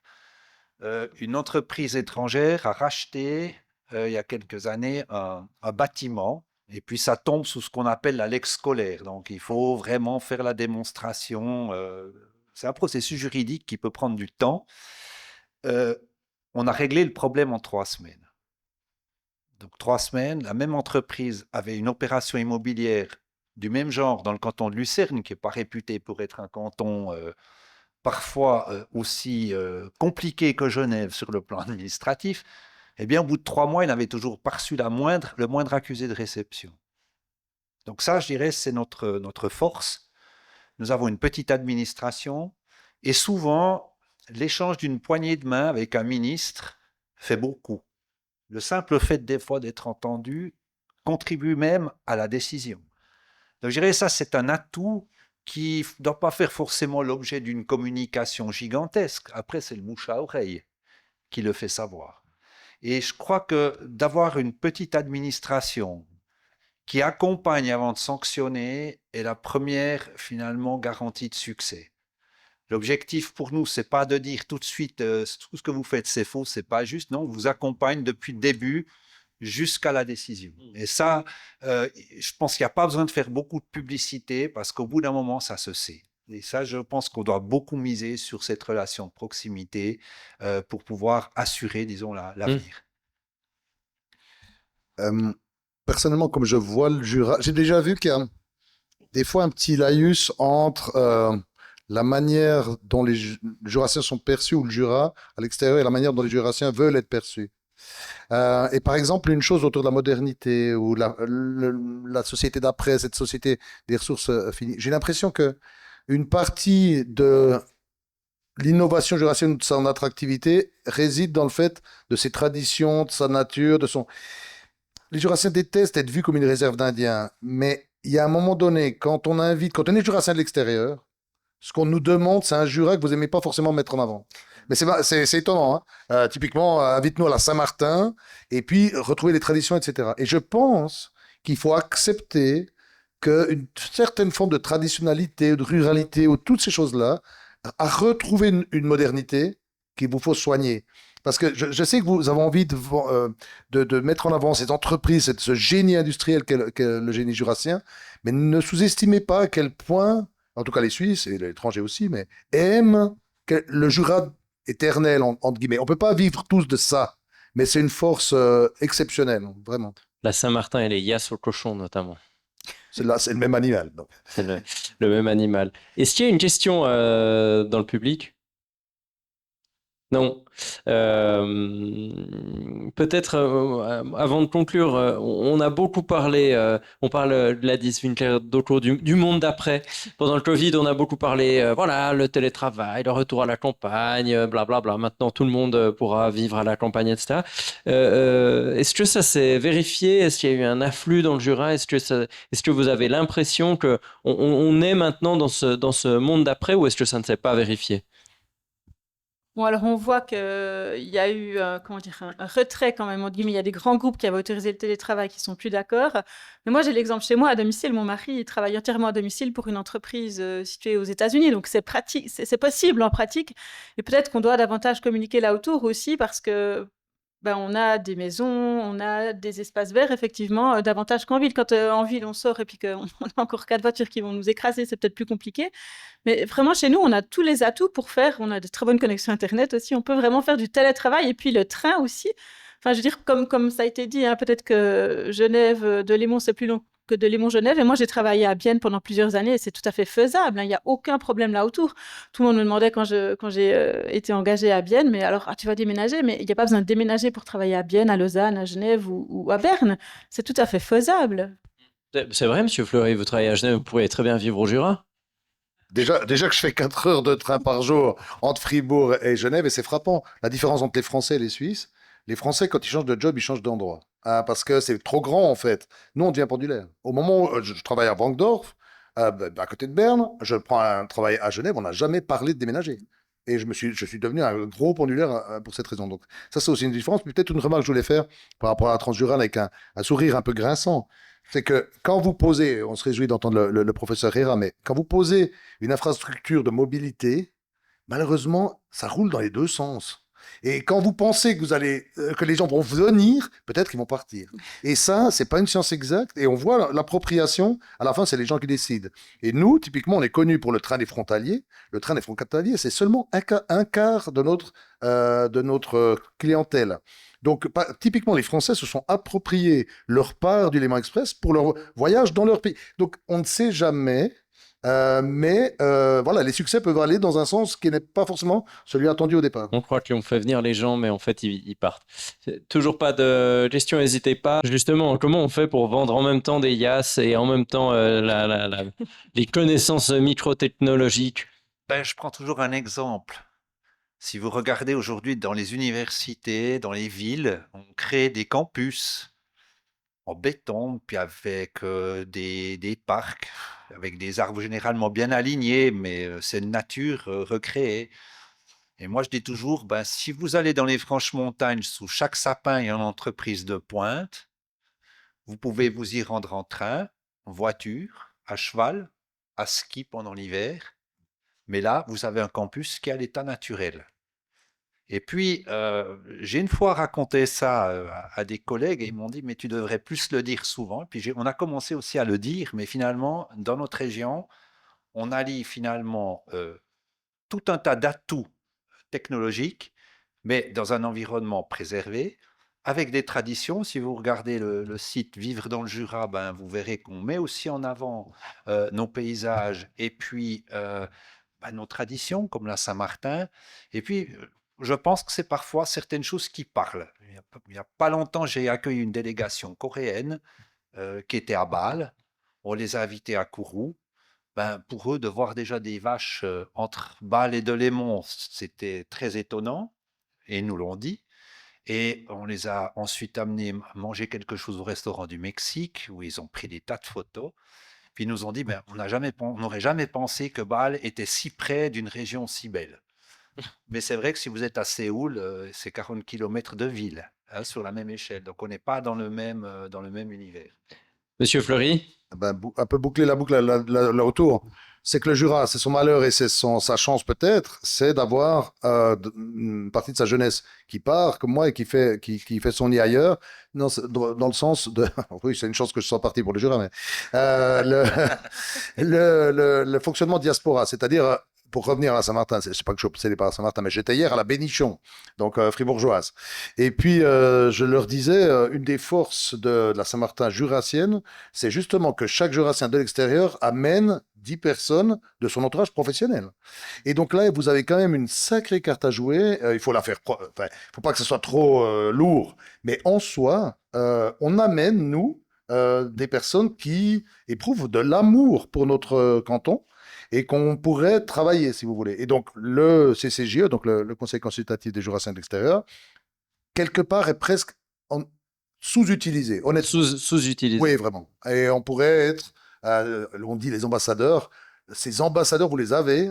Vous avez voilà, beaucoup de jurassiens à l'extérieur avec une bienveillance absolue et un attachement très profond qui est largement activable. Et je pense qu'on a encore un potentiel là qui est un peu sous-utilisé. 2074 n'a qu'à bien se tenir. Merci beaucoup pour vos discussions, vos remarques. Merci beaucoup. On peut les applaudir. Merci. Conclure, Monsieur Rera, vous avez accepté de jouer le rôle de synthèse des discussions. Vous êtes professeur des géographies des mobilités à l'Université de Lausanne. Merci d'avoir accepté ce rôle de synthèse. Est-ce que votre micro est bien allumé? Pas encore. Il y a un petit gleu à tourner. Voilà. Monsieur Rera, merci d'être là. Vous m'avez dit au téléphone aujourd'hui, vous avez refusé une conférence ailleurs sur un thème qui vous est pourtant très cher, le vélo. Vous m'avez dit, je préfère venir parler dans le Jura. On vous remercie de votre présence. Voilà, je dois... c'est pas une blague, hein, c'est vrai cette histoire. Oui, c'est vrai. C'est vrai. Vous êtes un diplômé jurassien expatrié. Vous travaillez aujourd'hui à l'Université de Lausanne. Monsieur Rera, qu'est-ce qui vous ferait revenir vivre dans le Jura, vous? Alors, j'habite Neuchâtel, et puis ce que n'a pas dit Monsieur Nutzel dans sa présentation, c'est qu'il y a une 5e mesure à Neuchâtel. On doit demander l'autorisation pour quitter le canton. Donc, je ne suis pas sûr que cette demande soit acceptée. Ok, donc vous n'êtes pas encore. De toute façon, je sais que Monsieur Nutzel vous garde le grappin dessus pour pas que vous quittiez le canton. Vous avez écrit, Monsieur Rera, en 2013, un livre qui s'intitulait Après le diplôme, les parcours migratoires au sortir des hautes écoles, qui s'intéressait aux étudiants, surtout jurassiens. Pourquoi est-ce qu'ils partent? Évidemment, on comprend pourquoi. Pourquoi est-ce qu'ils ne reviennent pas? Ou alors pourquoi est-ce qu'ils reviennent? Voilà, 2 questions peut-être pour lancer votre petite présentation. Est-ce que les discussions que vous entendez aujourd'hui, c'est différent d'il y a 11 ans? Donc, est-ce que les choses ont changé depuis vos premières réflexions sur pourquoi on vient, pourquoi on ne revient pas? Et puis, qu'est-ce que vous retenez de ces discussions qui pourraient véritablement être des mesures qui pourraient être exploitées à l'avenir pour qu'en 2074, le Jura brille comme il le mérite? Peut-être pour revenir sur cette étude, donc effectivement, après le diplôme, c'est une enquête que j'avais menée en 2011 auprès de tous les diplômés jurassiens, c'est-à-dire qui avaient terminé le lycée, l'école de commerce, l'apprentissage dans le canton du Jura et qui avaient obtenu un titre dans une université, une HES, une EPF, une HEP entre 2000 et 2010. Donc ça veut dire qu'à l'époque, c'était déjà aussi une préoccupation. On entendait souvent ce terme d'exode des cerveaux ou de fuite des cerveaux dans les débats. Et puis, moi, en tant que chercheur sur les questions de mobilité, c'était aussi une question que je me posais. Je faisais partie d'ailleurs de la population à interroger. Et puis, ce qui est aussi assez symptomatique aussi du lien qui a été mentionné que les Jurassiens peuvent avoir avec leur canton, c'est que j'ai dû trouver des gens à interroger. Donc j'ai commencé à envoyer un message à 60-70 amis qui étaient dans cette population interrogée en leur demandant diffusez ce message, donnez-moi des adresses mail. Et puis en quelques semaines, j'ai réussi à obtenir, je crois, quasiment 2000 adresses mail de Jurassiens, de Jurassiennes. Donc on voyait ce réseau en fait qui se mobilisait. Et puis quand j'ai mis l'enquête en ligne, j'ai eu un taux de réponse de 75%. Alors, si vous n'êtes pas dans le domaine de la recherche, généralement, on est content avec 20-30%. 75%, c'est quelque chose qu'on ne retrouve jamais et que je vais peut-être plus jamais retrouver dans ma carrière de chercheur, mais qui montrait aussi cet attachement et cette préoccupation par rapport à ces parcours migratoires. Plus concrètement, maintenant, quelques résultats. Pour les universitaires, j'avais trouvé que 40% des universitaires, des diplômés universitaires, revenaient vivre dans le Jura, et on était à 50-52% pour les diplômés HES. Alors bien sûr, avec des différences selon les caractéristiques de ces diplômés jurassiens, jurassiennes, c'est-à-dire qu'une personne dont les parents avaient vécu dans le Jura avait plus de chances de revenir que d'autres. Bien sûr, des secteurs économiques. L'enseignement était le débouché principal. Un deuxième débouché, et on y reviendra, c'était les pendulaires sortants, des personnes qui venaient dans le mais qui travaillaient dans un autre canton. Les questions aussi, ingénierie, urbanisme, environnement, etc., avocats. Donc on voyait qu'il y a des débouchés, mais des difficultés. Bien sûr, l'emploi est un facteur limitatif. Ce n'était pas le seul. Quand je posais la question, pourquoi est-ce que vous êtes revenu dans le Jura? En gros, il y avait l'attachement à la région, mais la région dans son ensemble, c'est la famille, le partenaire. Le rôle du partenaire est très important. Si le partenaire est jurassien, le partenaire n'a pas un titre universitaire, le retour est plus facile. Donc il y a les questions d'attachement, il y a les questions d'emploi. Pouvoir accéder à un emploi, bien sûr, est très important. Et puis, il y a les questions aussi un peu plus de cadre de vie. Ce qui est intéressant, c'est que pour les universitaires ou les diplômés qui ne sont pas revenus, on va retrouver les trois mêmes motivations, si ce n'est que le cadre de vie, eh bien, ça sera la valorisation d'un cadre de vie plus urbain. L'attachement, ça sera l'attachement qui aura été construit pendant les études, avec un nouveau cercle d'amis, avec un partenaire, une partenaire, mais qui ne vient pas forcément du Jura. Et puis pour la question de l'emploi, bien sûr, très important, l'accessibilité, mais aussi avec les perspectives de carrière, puisqu'il y a des marchés du travail plus diversifiés dans les grands centres urbains. Et ça, c'était en quelques mots, disons, les résultats. Et puis, peut-être par rapport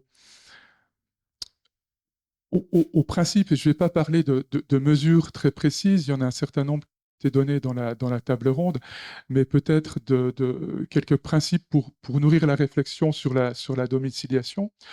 Je pense que le premier, c'est de remarquer que le choix d'un lieu de domicile, c'est un choix qui est quand même très complexe.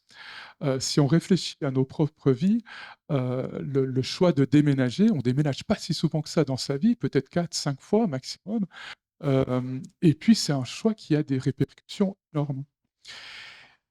Et si on pense à sa propre vie, je pense que vous pouvez le faire et le constater. Par contre, pendant très longtemps, dans les débats politiques, on avait une simplification extrême des choix résidentiels. Alors, c'était le cas à Neuchâtel, mais avant l'arrivée de M. Neutzel, mais dans les années 2000, c'était l'exode fiscal. Voilà, il y avait des statistiques qui étaient déjà assez bancales, mais ça, c'est une autre histoire, qui parlaient de l'exode fiscal. Voilà, les gens étaient une sorte de machine à calculer, et puis on regarde où est-ce qu'on paye le plus, le moins d'impôts, et on déménage en fonction. C'est aussi quelque chose qui était attendu dans le Jura. Et puis, quand j'ai interrogé les diplômés, pourquoi est-ce que vous êtes revenus dans le Jura? Pourquoi est-ce que vous n'êtes pas revenus dans le Jura? La fiscalité était le dernier des 15 facteurs que je donnais comme explication possible. Donc, on oublie un petit peu la complexité. Et si on entre un peu dans cette complexité, si on commence à se mettre à la place des gens, on va pouvoir aussi avoir des mesures peut-être plus efficaces. Par exemple, de se dire qu'on ne déménage pas par hasard dans la vie. Souvent, on déménage à des étapes très particulières du parcours de vie. Ça a été dit, par exemple, sur Neuchâtel. Maintenant, il y a un effort lorsqu'une personne a un emploi. Et cette personne qui a un emploi, elle est en train de redéfinir son mode de vie, de redéfinir son lieu de vie. Et c'est peut-être un moment où il y a l'opportunité d'inciter à un déménagement. Si on prend par exemple un travailleur frontalier, puis j'ai un mémorand qui a terminé son travail il y a quelques semaines là-dessus, et puis un frontalier qui travaille dans le Jura depuis 10-15 ans, qui a acheté sa maison, les enfants sont scolarisés, sa partenaire travaille en France, le faire venir dans le Jura à moins du divorce, je pense que ça sera impossible. Par contre, la personne qui vient d'être engagée à Delémont et puis qui a fait des études d'horlogerie, par exemple, en Bretagne ou dans le sud de la France, eh bien, lui, se dit de toute façon, il va pas connaître mieux enfin, il ne connaît pas les deux côtés de la frontière. Il se dit que c'est peut-être plus facile de rester du côté français parce que c'est le même système institutionnel de santé, scolaire, etc. Mais il n'a pas ces attaches, il n'a pas cet engagement. Et c'est un moment, en fait, où on peut voilà, davantage essayer de changer les choix résidentiels. Ce qui est aussi important quand on parle de choix résidentiels, c'est qu'il n'y a pas une qualité de vie, il y a des qualités de vie. J'aurais pu aussi répondre, en plus de la boutade par rapport à Neuchâtel, que j'adore les villes, et puis que Neuchâtel, c'est un peu la taille minimale d'une ville, et moi, je suis plutôt attiré par Bâle ou Zurich que par des villes ou des villages ou des communes. Et ça, c'est aussi une réalité. Et puis ça, on peut le transposer aussi dans le Jura, et puis dire, mais le Jura, finalement, est très, très diversifié. Et puis, c'est pas une marque, ce n'est pas un territoire à promouvoir en tant que tel, mais chacune de ces parties a ses arguments. C'est ce qu'on appelle l'urbanisme des modes de vie, c'est-à-dire on va renverser la perspective, on va partir d'un territoire et puis se dire, ce territoire, qu'est-ce qui peut attirer? Et par exemple, si on prend Delémont, on peut se dire, on peut attirer peut-être des personnes qui vont penduler vers Bâle, vers le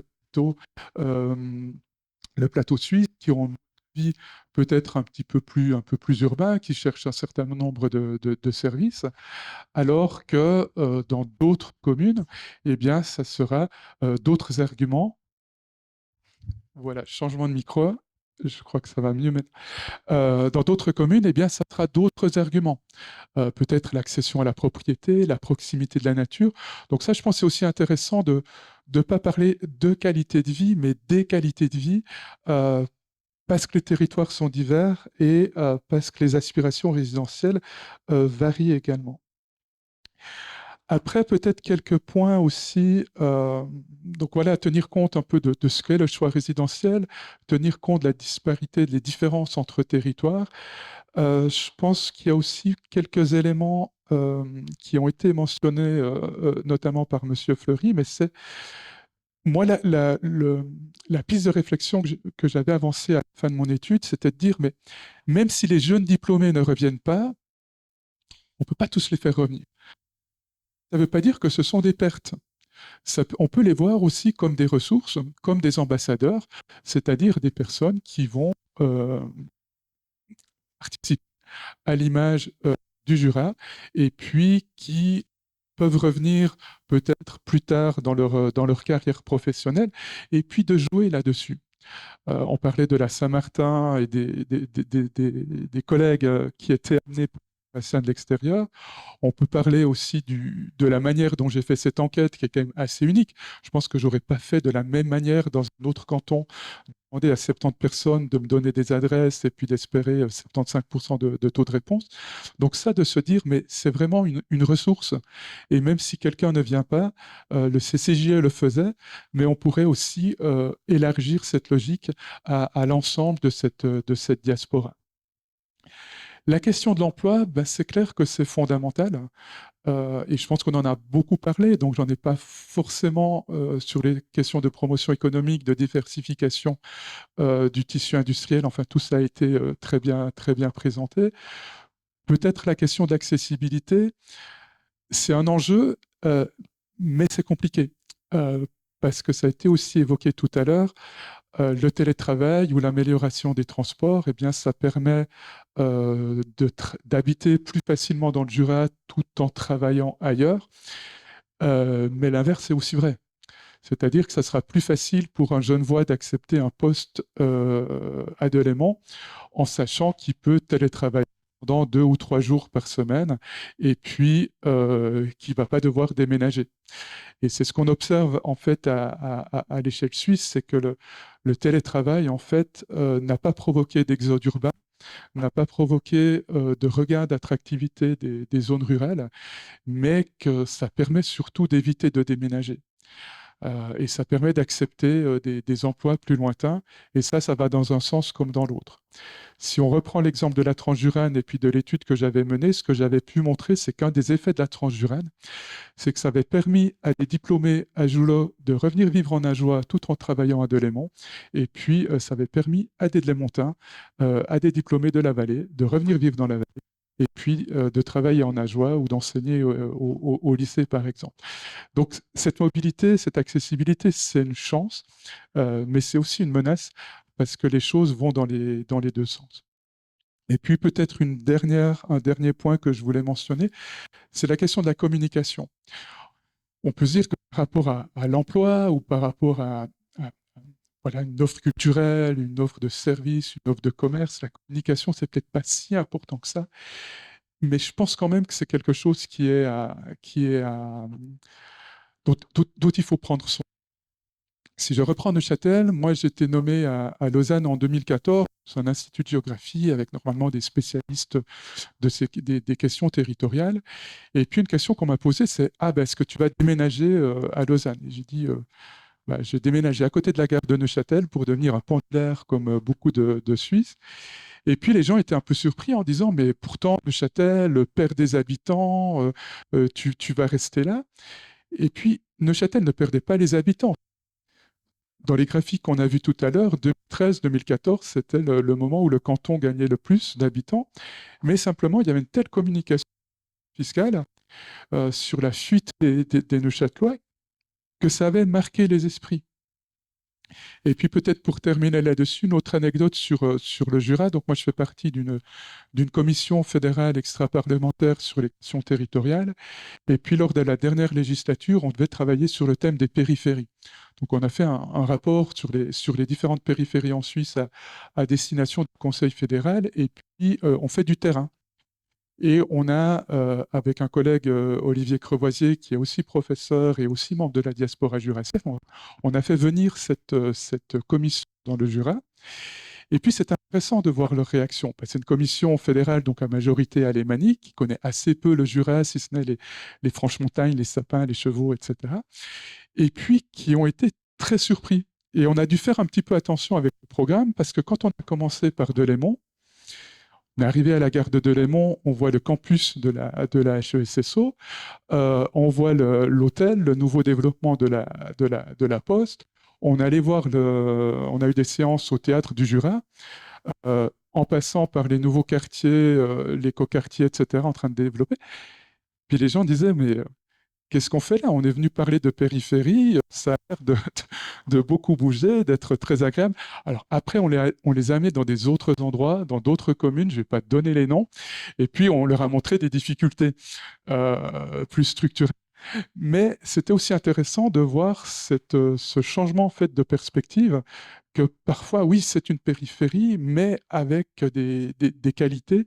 Et puis, il faut savoir, je pense, vendre le Jura sans syndrome d'infériorité, sans trop de fierté non plus, mais juste être sûr de sa valeur.